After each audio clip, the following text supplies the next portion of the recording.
Welcome to my channel. இப்போ நம்ம யாரை பற்றி பேச போகிறோன்னா, நம்ம இளவரசன் என்கிற புத்தரை பற்றி பேச போகிறோம். இளவரசர் இப்போ புத்தராக மாறிட்டார், புத்தர் மாதிரி தான் பேசிகிட்டு இருக்கிறாரு. அப்புறம் இனிமேல் எங்களுக்கு நல்ல காலம் அப்படின்ட்டு நேற்று டைட்டிலோட வீடியோ போட்டுருப்பார். எங்கிருந்து வீடியோ போடுறோன்னா ஒன்னிப்பணி கோயிலுக்கு.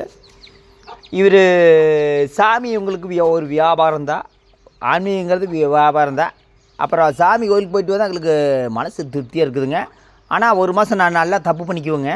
அப்புறம் பார்த்திங்கன்னா அடுத்த மாதம் நாங்கள் அதுக்கு முன்னத்த நாள் கறி சாப்பிடுவோம். கறி சாப்பிட்டு போட்டு எப்போ போல் அடுத்த நாள் கோயிலுக்கு போயிட்டு சாமி எங்களுக்கு மட்டும்தான் இருப்பது அப்படின்னு சொல்லக்கூடிய ஒரே நபர் யாருன்னு கேட்டால் நம்ம இளவரசன் என்கிற பொய்யரசன் இன்றைக்கி புத்தராக மாறிட்டார். அப்புறம் சபரிமலைக்கு ஒரு மலைக்கு போயிருப்பார். அதுவும் ஒரு வியாபாரம் தானே வச்சுங்க. சபரிமலைக்கு மலைக்கு போயிட்டு ஒரு மஞ்சமாதா கோயில் போகலை, ஒரு மாளிகைப்புறம் கோயில் போகலை. இந்த ரெண்டு கோயில் எதுக்காக போகணுன்னா அவங்க சப்ஸ்கிரைபர் நல்லா காற்று கொடுத்து கேட்டுக்குங்க. குழந்தை இல்லைன்னா அந்த கோயிலுக்கு போய் தான் வேண்டணும். கல்யாணம் ஆகாதவங்க அந்த கோயிலுக்கு போய் தான் வேண்டணும். அதுக்கு தான் இந்த ரெண்டு கோயில்.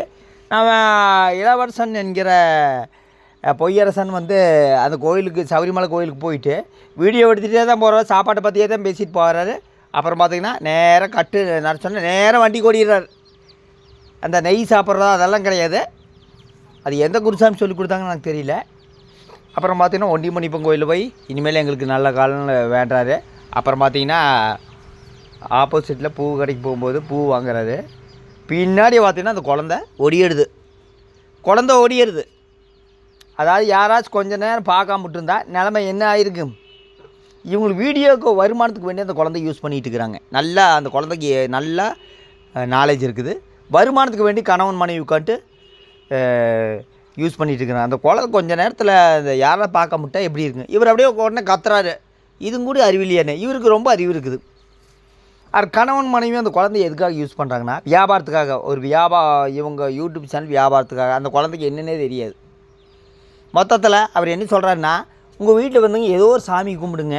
எல்லா சாமியும் கும்பிடாதீங்க. அது புளி மரமாக இருந்தாலும் சரி, வேப்ப மரமாக இருந்தாலும் சரி, ஏதோ ஒரு சாமி கும்பிடுங்க, கண்டிப்பாக நிறைவேறுங்கிறது.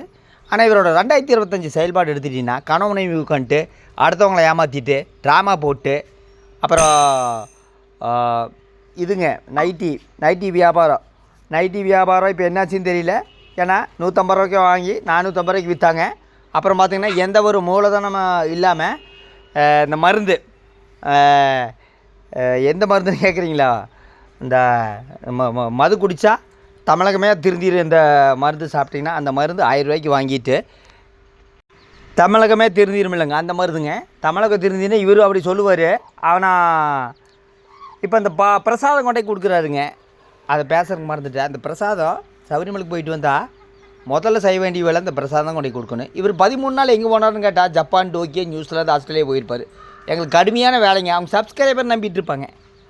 அந்த 13 நாளில் 5 நாளில் இவர் என்ன பண்ணார்னா மறுபடியும் போதை போட்டு அப்புறம் அடிதடிக்கு போயிருப்பாராட்டுக்குது. அது பெருமையாக வேறு சொல்கிறாரு.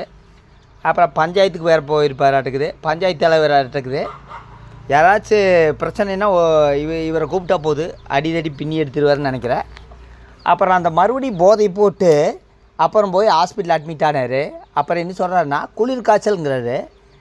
நானும் பனி காலத்தில் காலையில் கோயிலுக்கு தான் போயிட்டுருக்கிறேன், வாக்கிங் போயிட்டுருக்கிறேன். எந்த ஒரு குளிர் காய்ச்சல் எனக்கு வந்ததில்லை. சரி, ஒரு வேளை இவர் குளிர் காய்ச்சல் வந்திருக்கலாம். ஆனால் அதுக்கு முன்னாடி இவர் போதை போட்டுக்கிற வீட்டுக்குள்ளே பிரச்சனை நடந்திருக்குது. அது கணவன் மனைவி வந்து வெளி உலகத்துக்கு தெரியக்கூடாதுன்னு பார்க்குறாங்க. அவங்க பக்கத்தில் இருக்கிறவங்களே நம்மளுக்கு கமெண்ட் பண்ணாங்க. ஆனால் அவங்க சப்ஸ்கிரைபருக்கு எந்த காலத்துலையும் தெரியுன்னு வச்சுங்க. அவர் எப்பவுமே முட்டாள் தான். அதில் ஒரு உமா மகேஸ்வரின்னு ஒரு அறிவில்லாத ஜீவின்னு தான் சொல்லணும். அந்த அம்மா எனக்கு காலையிலேருந்து மெசேஜ் பண்ணிட்டுருக்குது. அந்த அம்மாவுக்கு வேணால் நம்ம போதையரசன் இளவரசனோட வீடியோ போய் பாரு. நான் பார்க்கணுன்னு அவசியம் கிடையாது.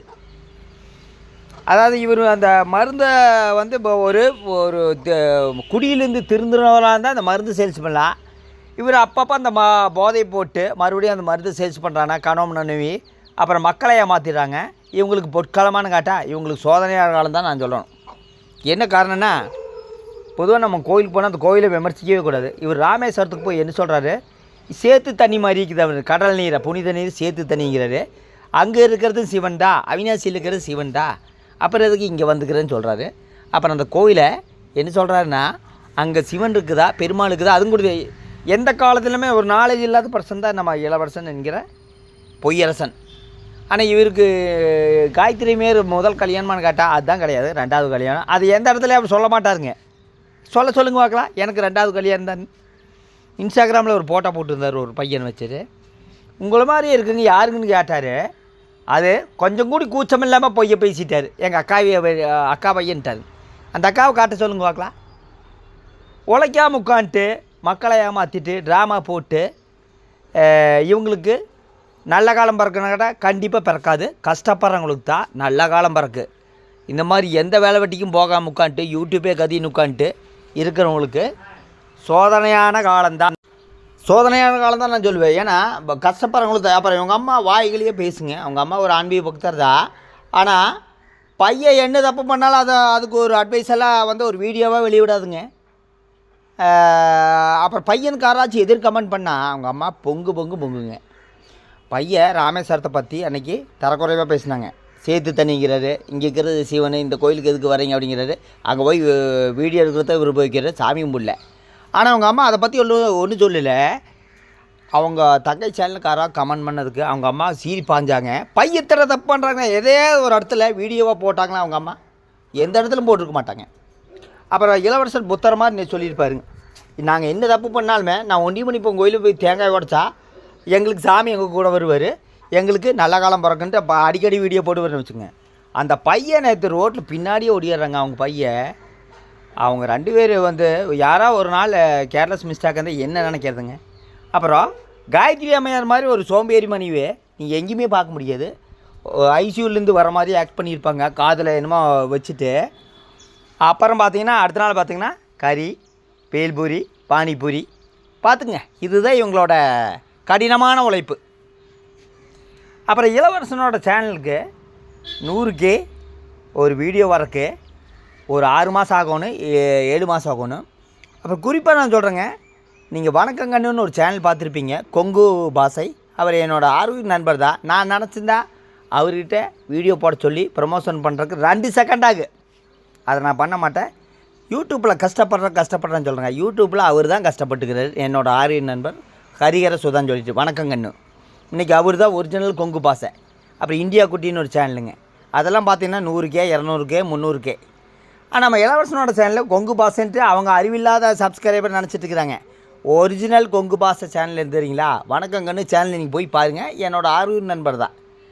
அவர் ரொம்ப கஷ்டப்பட்டுக்கிறாரு. நம்ம இளவரசன் என்கிற பொய்யரசன் எந்த இடத்துல கஷ்டப்பட்டார்? எந்த இடத்துலையும் கஷ்டப்படல. கணவன் மனைவி உட்காந்து ட்ராமா போட்டு அடுத்தவங்களை ஏமாற்றிட்டு வருமானம் பார்த்துட்டு இன்றைக்கி எங்களுக்கு பொற்காலம் அப்படின்னு சொல்லிட்டு பெருமனாயம் பேசுவாங்க. நான் சொல்கிற சேனல்லாம் பார்த்தீங்கன்னு வச்சுங்க, நீங்கள் கொண்டு போய் பார்க்க மாட்டீங்க. அவங்க சேனலில் அவங்க சப்ஸ்கிரைப் எந்த காலத்திலும் பார்க்க மாட்டாங்க. போய் பாருங்கள், அப்போ தான் தெரியும்.